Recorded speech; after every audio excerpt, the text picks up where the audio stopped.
programme, vous permettrez de donner le message de concours parce que la programmation africaine peut être la dernière étape de cette deuxième journée de cette année Samario. C'est toujours un plaisir d'être là et j'ai toujours aimé de voir la manière dont nous sommes accueillis ici. Je voudrais d'abord féliciter à travers tout le Sénégal la mobilisation massive, dense et exceptionnelle pour suivre l'invite de son Excellence le Président Bassirou Diomaye Diakhar Faye à prendre en main un aspect extrêmement important de notre vie et de la qualité de notre vie, c'est-à-dire l'assainissement et l'amélioration du cadre de vie. Je crois que dans le fond, j'ai dérivé le message ailleurs.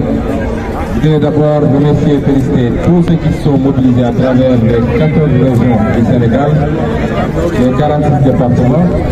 Je voudrais faire une mention spéciale à l'armée nationale sénégalaise qui, depuis qu'on a lancé ces journées, a toujours été très présente. Et je crois que rien qu'à Saint-Louis, le gouverneur me disait qu'il y a plus de 600 militaires qui ont été mobilisés aujourd'hui pour participer à cette journée. C'est une belle matérialisation du concept armée-nation. Nous devons tous en être fiers.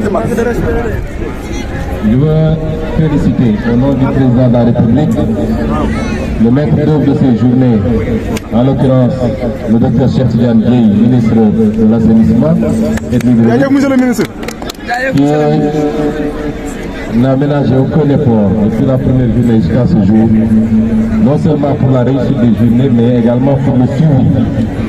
Parce que le maillon faible de tout ce qu'on fait dans ce pays, c'est le suivi. Qui ne permet pas, l'absence de suivi ne permet pas la pérennisation des activités. Je le félicite donc et je félicite toutes ces équipes. Chers étudiants, il faut que vous preniez en main ces considérations et ces concepts. Nous avons été étudiants avant vous, nous avons été élèves avant vous. Nous n'avions pas eu la chance d'avoir ce que je considère comme étant une chance pour vous. D'avoir une gouvernance renouvelée avec une nouvelle génération politique qui a une autre façon de voir et de concevoir l'action publique, mais surtout une nouvelle génération politique qui vous ressemble et qui est là pour vous écouter, qui est là pour être avec vous. Nous n'avons pas dit que nous réglerons tous les problèmes à nos jours, mais je puis vous assurer que chaque seconde que nous passons dans les différentes responsabilités qui nous ont été confiées, seconde exclusivement consacrée à trouver des solutions pour vous, particulièrement la jeunesse.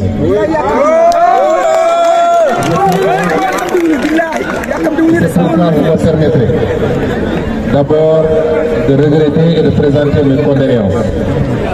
Parce que vous avez entendu il y a 3 jours ou 4 jours, il y a encore un énième naufrage qui s'est passé ici au large de nos côtes et qui aurait coûté, en attendant de voir les chiffres exacts, la vie à beaucoup de jeunes. C'est dommage, c'est déplorable et je lance encore un appel à cette jeunesse. Votre solution ne se trouve pas dans les pirogues. Les pays que certains jeunes veulent aller rejoindre, je peux vous assurer qu'ils sont eux-mêmes soit en crise, soit en début de crise. L'avenir du monde se trouve en Afrique. Et vous devez en être conscient, tous les jeunes. Le seul continent qui a encore une marge de progression et de croissance importante, le seul continent qui devrait porter la croissance du monde dans les 50 prochaines années, ce continent, c'est l'Afrique. Le débat qui se pose est très simple. Est-ce que cette croissance de l'Afrique se fera par les autres et sans les Africains, ou bien est-ce qu'elle se fera par les Africains principalement, et accessoirement ceux qui viendront investir auront le droit également de gagner? La réponse que nous avons apportée, nous, est très claire. personne ne fera notre développement à notre place. Nous n'accepterons plus que nos ressources naturelles soient pillées pour nous laisser la pauvreté et le chômage qui doivent toucher particulièrement vous.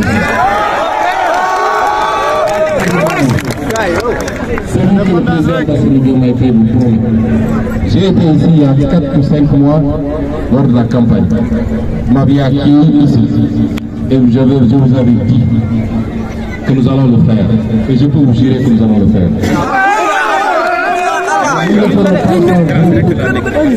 Un régime qui est isolé de son peuple ne peut pas avoir de résultats. Les combats qu'il faut mener, nous allons les mener. Après 3 mois, nous avons fini de faire l'état de l'Union. Et nous allons monter en puissance dans les prochaines semaines. Votre avenir, vous savez où il se trouve. Entre autres, il se trouve là, au large de Saint-Louis. Est-ce que nous allons laisser, comme ça a toujours été fait, que des gens exploitent notre gaz,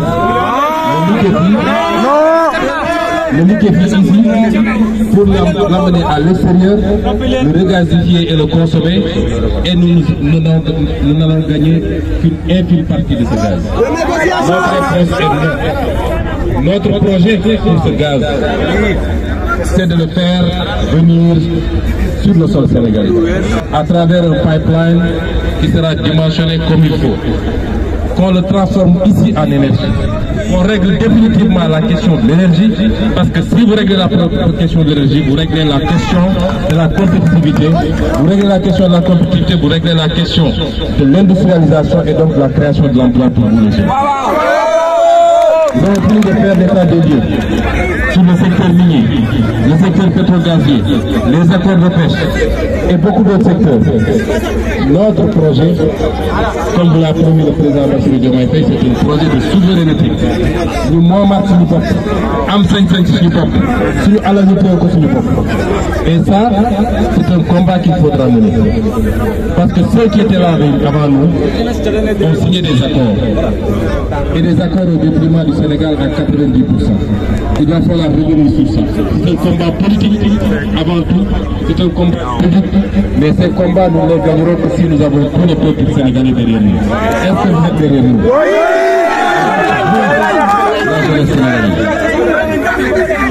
Nous ne sommes pas en train de parler de politique. Vous savez, il y a des gens qui sont largués depuis longtemps. La politique politicienne, faite de démagogie, de promesses irréalisables, de manipulation. Nous ne sommes pas dans ça. Autant qu'il le faudra, je pourrais venir ici. Je n'ai même pas besoin de garde du corps pour venir ici. Vous regardez les yeux dans les yeux pour vous parler, parce que je ne vous mentirai jamais. Et ce que je vous dis, ce n'est pas le président Bassirou Diomaye Faye qui va développer le Sénégal. Ce n'est pas le ministre. C'est tous ensemble. Et la matérialisation de cette journée entre dans ce cadre-là. C'est que nous prions que vous compreniez. Au-delà de l'utilité d'assainir le cadre de vie.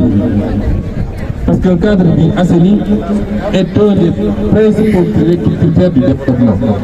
Mais au-delà de cet aspect extrêmement important, il y a la symbolique d'un peuple qui se mobilise autour de quelque chose qui relève de l'intérêt général.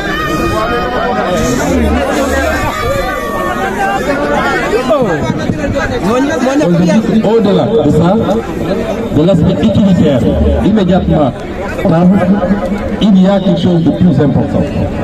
C'est la symbolique d'un peuple qui montre qu'il n'est pas un peuple bâti sur les égoïsmes. Un peuple qui sait se mobiliser.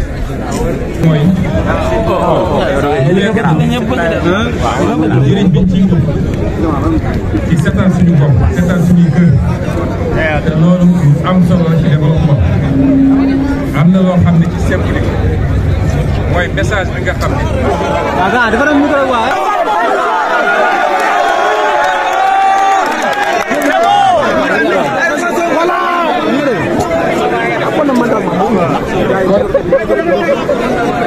doy na bu mën ta wax dèjà bu sonn waxal am na ay dëmm yu fi nekk ñoo la tere wax xamul dara ci dëmm mënul wax ko wa ko jox ñu numéro dara mais comme ça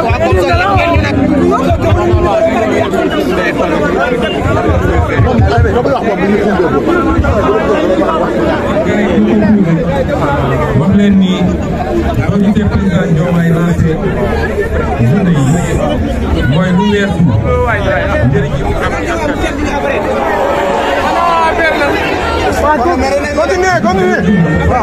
mooy wane image boobu boo xam ne lañ ñu tàmbaloon mooy waay sa bopp bu ma gisul sama njëriñ rek ma ci bopp ñu war a di ko dund foofu boobu te peuple la boo xam ne solidarité am na ci sens de l'intérêt général am na ci te loolu dafa am solo moo tax li ñu wax ndaw ñi mooy Zini TV la na ngeen ànd ak tey ak dal ndax xam ne fi ngeen wóolu ba ci macha allah yéen a leen tax a jóg sit na moo tax Zini TV waaw soo paree ngeen seetaan la Zini TV waaye d'ici quelques mois vous allez commencer à voir la matérialisation concrète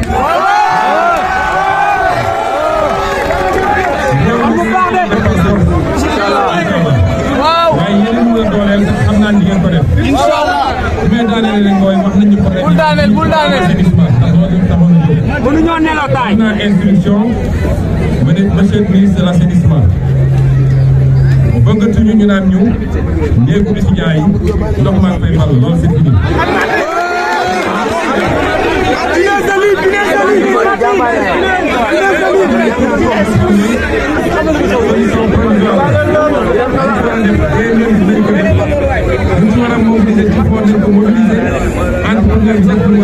am na loolu solution boo xam ne rek c'est plus structurel moo tax ñu doon tabax station bu bëri loolu it joxe nañ ci digal monsieur le ministre ak monsieur le DG de l'AS pour que liggéey bi ñu yeggali ko ci ñu gën a gaawee bu ñu koy def nag préoccupation la boo xam ne du question dañuy baral loxo étudiants yi wala UGB waaye fépp problème yi am ñun suñu responsabilité la ñu xool ñu suñu ay solution dernier message bi may lancé nag aux étudiants peut-être du fii laa ko waroon lancé ndax amu fi defe naa waaye étudiant moom mu nekk ci campus yi di xeex di génne ay caag ay paquet jaasa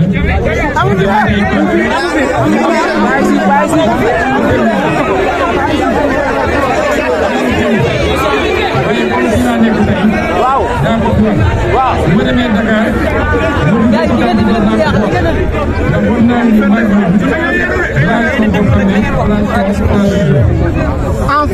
su ngeen amee li ngeen may wax di ngeen ma ko waaye su ma amee li may wax daan ko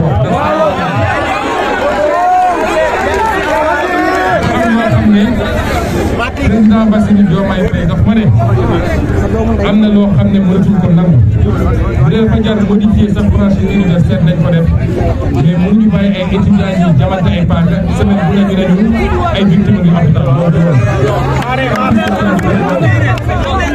li ma wax keroog bu ne recevoir Abdoulaye loolu wax dëgg suñu gouvernance yërmande moo ko lay compréhension ak flexibilité waaye loolu rafetewul ak fermeté saa scolaire yi kon dañuy sonn étudiants yi def l'avenir de ce pays le prochain président de la République le prochain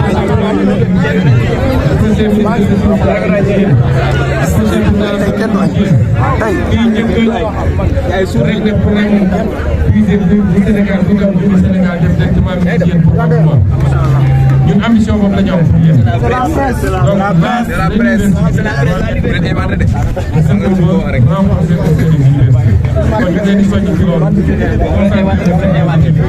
étudiant métti na jaar nañu fii nee naa léegi yàq ngeen suñu tour de parce que terrain football